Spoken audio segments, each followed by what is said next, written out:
น้องมีความกังวลหยังเกี่ยวกับลูกของน้องสำคัญหลักๆก็คือมีความกังวลหลายอย่างแต่ว่ามี2-3สิ่งที่กังวลที่สุดก็คือ1นี่เพิ่นบ่อยากไปโรงเรียนแล้วบ่มีหมู่ล้มแล้วบ่อยากไปโรงเรียนอือฮึอันนี้อันที่1อันที่2ก็คือเบิ่งแต่โทรศัพท์เล่นแต่เกมอือฮึ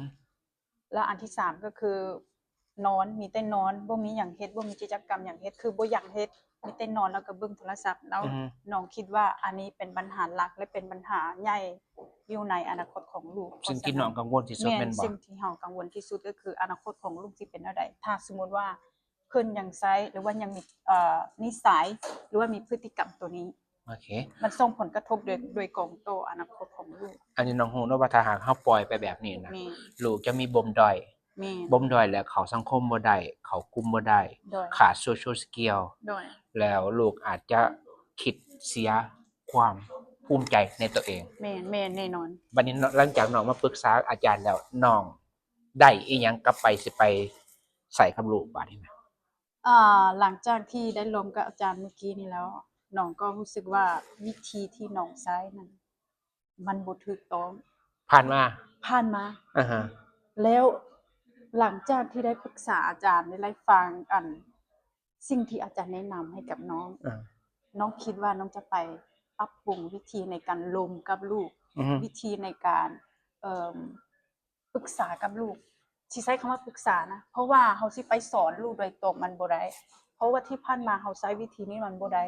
แล้วสอนตลอดแม่นบ่แม่ครับนสอนตลอดแล้วก็บอกเลยเฮ็ดตามนี้เด้อแต่น้องคิดว่าวิธีนั้นใช้การบ่ได้เฮาต้องใช้วิธีใช้คำว่าปรึกษากันเฮามาช่วยกัน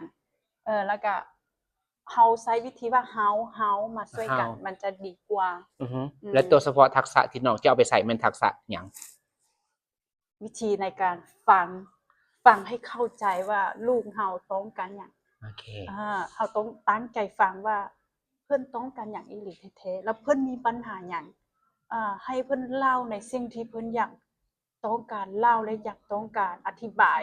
แล้วก็อยากต้องการให้เฮารู้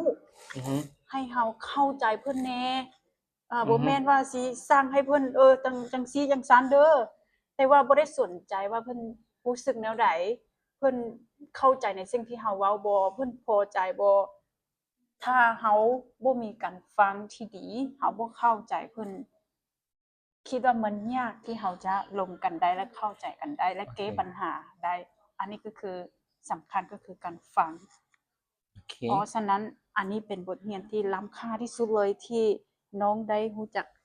แล้วจะได้เอาเคล็ดลับนี้ไปใช้แล้วแน่นอนน้องเชื่อ100%ว่า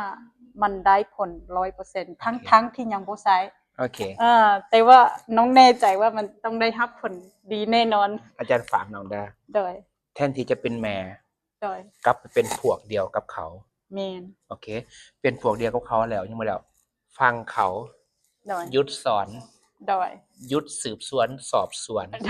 หยุดสั่งการ โดยโดยโดยแล้วเล้าความคิดโดยการฟังแล้วโดยถามความรู้สึกโดยโดยโดโอย เคเชื่อมั่นว่าน้อง